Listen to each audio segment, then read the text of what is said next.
नमस्कार, मैं हूं पवन त्यागी। फिल्में समाज का आईना होती हैं, यह वाक्य हमने बहुत सुना है। फिल्में समाज पर असर डालती हैं, यह हमने देखा है। फिल्मों में हीरो हीरोइन ने कैसे वस्त्र पहने हैं, बहुत सारे लोग इसको देश में फॉलो करते हैं। फिल्मों में कई बार दिखाई गई बातों का असर इतना होता है कि समाज उनको फॉलो करने लगता है, और इसलिए यह शब्द कहा गया कि फिल्में समाज का आईना है, क्योंकि समाज में जो घटित हो रहा है उसी पर आधारित कहानियों किस्सों पर फिल्में बना करती हैं। लेकिन हमारे देश का बॉलीवुड पिछले काफी सालों से इस देश में जो परोस रहा था मनोरंजन के नाम पर फुहड़पन, नग्नता, हिंसा, ये परोस रहा था, जिसके कारण देश के आज के युवा के मन में इस बॉलीवुड के प्रति इतना आक्रोश पैदा हुआ कि बहुत सारी फिल्मों का बॉयकॉट अभियान शुरू हो गया। हमने देखा है कि लाल सिंह चड्ढा हो, चाहे पीके हो, और पिछले दिनों हमने देखा है कि जिस तरह से मूवी आई है बॉलीवुड की, उनका विरोध और बॉयकॉट ये शुरू हुआ, और इसका इफेक्ट भी दिखाई दिया कि अपने आप को जाने माने जो अपने आप को एक्टर कहते हैं, उनकी भी फिल्में सुपर डुपर फ्लॉप हो गई। लेकिन अब इसी बीच में ऐसी फिल्म आई जिनको देश के युवाओं नहीं तो पूरे परिवारों ने सर आंखों पर बिठाया। हमने देखा द कश्मीर फाइल, 1990 के दशक का वो नरसंहार जो कश्मीर में हुआ।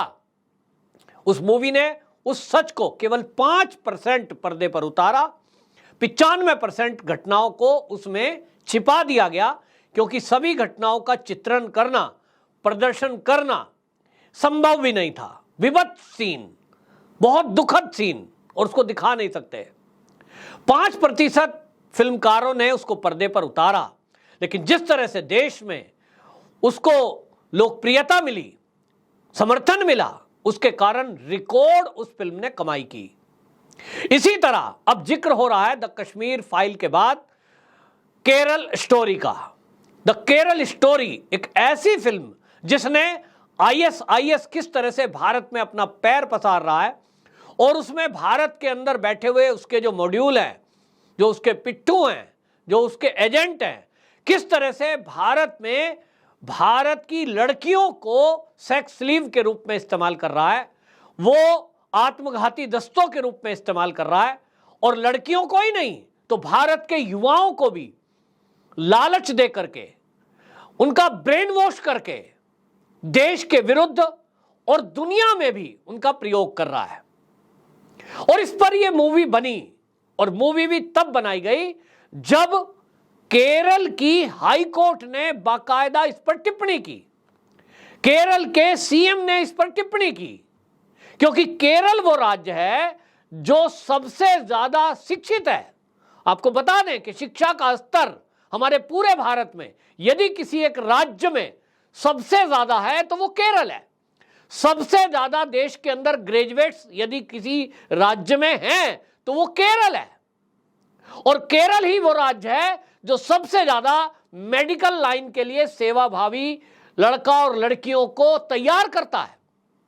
भारत के किसी कोने में चले जाइए, दुनिया के किसी कोने में चले जाइए, आपको हॉस्पिटलों में जो नर्स मिलेंगी उनमें कोई ना कोई केरल की जरूर मिलेगी। सेवा भावना है, उनके ब्लड में है। और इसी बात को, इसी भोलेपन को किसी ने समझा तो षड्यंत्र के तहत उन भोले भाले लोगों को फंसाना शुरू किया। केवल लड़कियां ही नहीं हैं, उसमें लड़के भी हैं। लड़कों को बंदूक थमाई जाती है, वहीं लड़कियों को सेक्स स्लीव के रूप में इस्तेमाल किया जाता है, सूचनाओं के रूप में उनको इस्तेमाल किया जाता है, और जरूरत पड़ने पर उनके शरीर पर बम बांधकर उनको फूटने के लिए कहीं ना कहीं भेज दिया जाता है। दुनिया के अंदर ऐसी अनेक आतंकवादी घटनाएं हुई, जिसमें जब खुलासा हुआ, जांच हुई, तो पता लगा केरल की लड़की उसमें थी, केरल का लड़का उसमें था।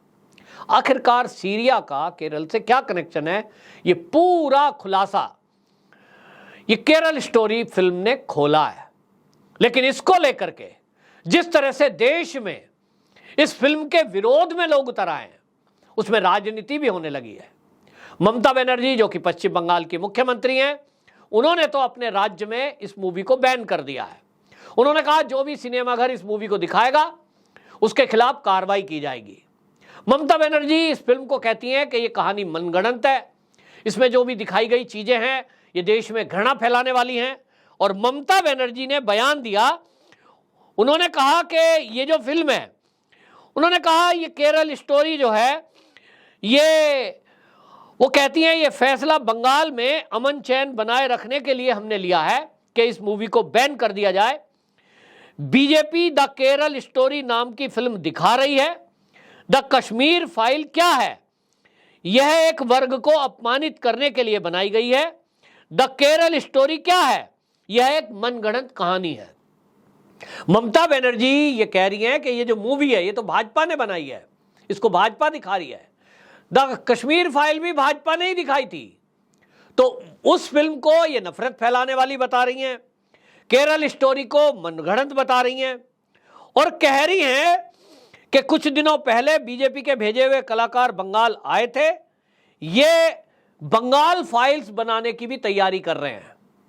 ममता बनर्जी ने यह कहते हुए ये बयान दिया है मीडिया में और इस मूवी को बैन कर दिया।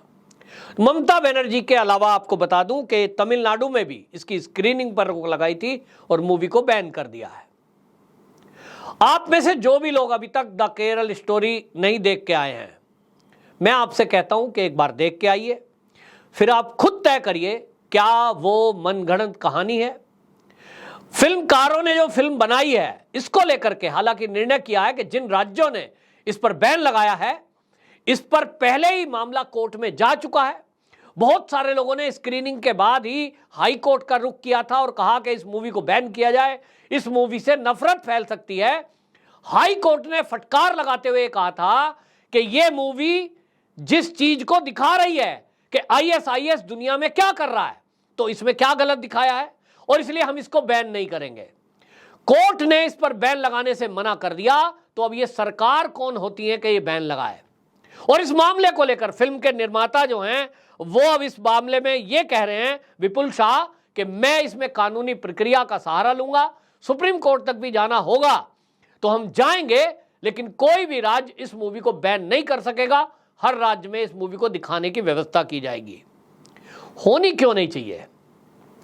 इस देश में पीके मूवी चलेगी जिसमें हिंदुओं के देवी देवताओं का अपमान होगा, उस पर ना ममता बनर्जी कुछ बोलती है ना उसमें वामपंथी कुछ बोलते हैं। देश की न्यायपालिका में यदि हम उसको लेके जाते हैं तो कहा जाता है फ्रीडम ऑफ स्पीच है, बोलने की आजादी है। फिल्मी ही तो है, फिल्मकार ने मनोरंजन के लिए बनाई है, मनोरंजन के तौर पे देखो। लाल सिंह चड्ढा आती है, लाल सिंह चड्ढा में सैनिक का अपमान किया जाता है।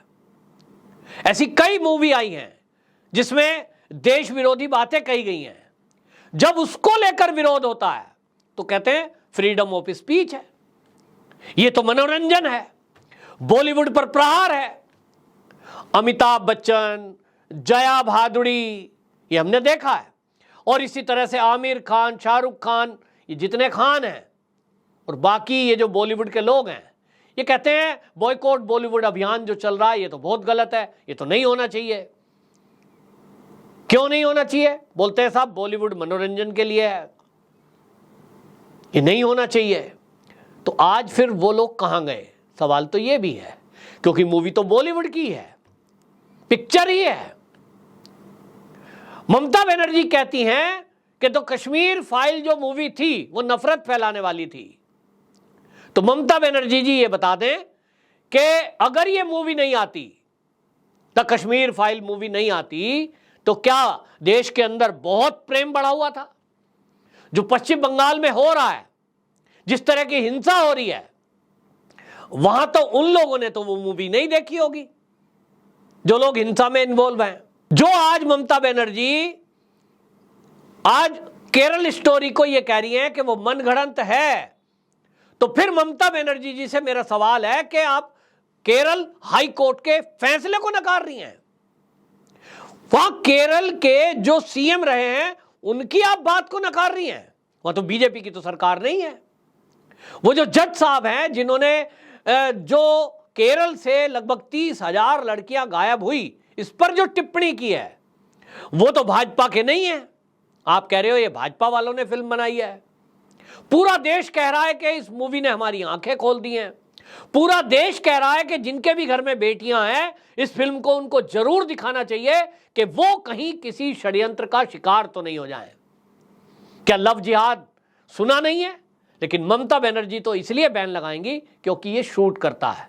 उनको लगता है कि उनका जो वोट बैंक है उसमें बड़ी संख्या में बांग्लादेश से आए हुए घुसपैठिए हैं, रोहिंग्या हैं। उनको लगता है कि यदि वो इस तरह का काम करेंगी तो वो लोग खुश होंगे और उनको वोट देंगे। अगर ये मूवी पश्चिम बंगाल में चली तो पश्चिम बंगाल में जो हिंदू बेटियां हैं, जो हिंदू महिलाएं हैं, वो इस पिक्चर को देख लेंगी तो कहीं ना कहीं जागरूक हो जाएंगी। तो क्या ममता बनर्जी पश्चिम बंगाल में आईएसआईएस के द्वारा चल रहा जो षड्यंत्र है, जिसमें केरल सबसे ज्यादा प्रभावित हुआ, क्या वो चाहती हैं कि पश्चिम बंगाल में भी ये खेल रिपीट होता रहे? आईएसआईएस की चाल पश्चिम बंगाल में चलती रहे, वहां की लड़कियां जागरूक ना हो? ममता बनर्जी जी का बैन लगाने का मकसद क्या है? आप इसको मनगढ़ंत कह रही हैं। ममता बनर्जी जी, इसको फिल्म के रूप में लो ना, कि एक फिल्म है, मनोरंजन के लिए बनाई है। जो विश्वास करेगा करेगा, जो नहीं करेगा फिल्म देखने के बाद भी इग्नोर करेगा। ऐसा तो नहीं है कि जो द केरल स्टोरी मूवी देख रहे हैं वो उसके बाद में मुस्लिम युवकों से बात करना बंद कर देंगे, जिनका कोई फ्रेंड होगा, रिश्तेदार होगा, उससे बात करना बंद कर देंगे। तो ये मूवी तो किसी विशेष वर्ग के, धर्म के, पंथ के विरोध में भी नहीं है। ये केवल आतंकवाद को प्रसारित करने वाले लोगों के विरुद्ध है। यह केवल आतंकवाद का चेहरा प्रसारित करने वाले लोगों के विरुद्ध है। आपको बता दूं कि इस मूवी को लेकर के जेपी नड्डा, भारतीय जनता पार्टी के अध्यक्ष हैं, उन्होंने ये मूवी देखी और इस पर रिव्यू दिया।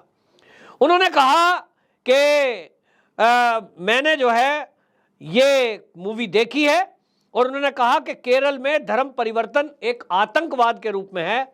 यह बहुत ही भयावह आतंकवाद का रूप है, इसमें कोई आवाज नहीं होती, लेकिन यह बहुत खतरनाक है, जिसका द केरल स्टोरी फिल्म के निर्माताओं ने पर्दाफाश किया है।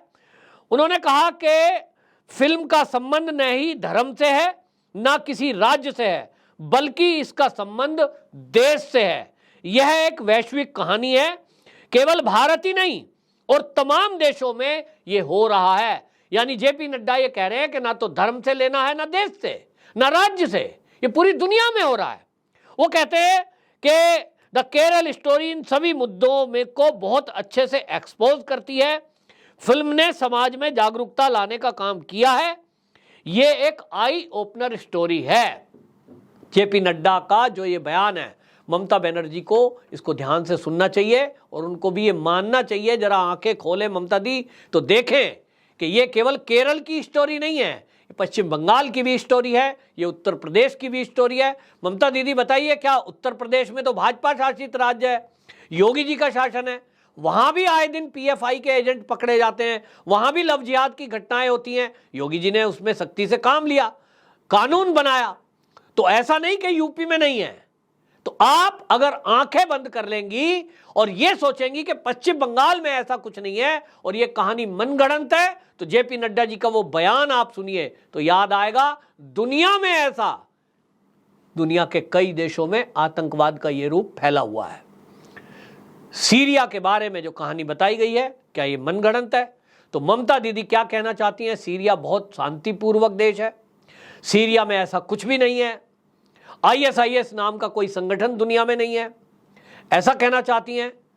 तो फिर ममता दीदी को अपनी जानकारी बढ़ानी चाहिए। आप जो दर्शक हैं, कमेंट में जरा लिखें कि ममता दीदी ने जो इसको मनगढ़ंत बताया है, आप में से जिन्होंने भी इस फिल्म को देखा है, आपकी क्या राय है?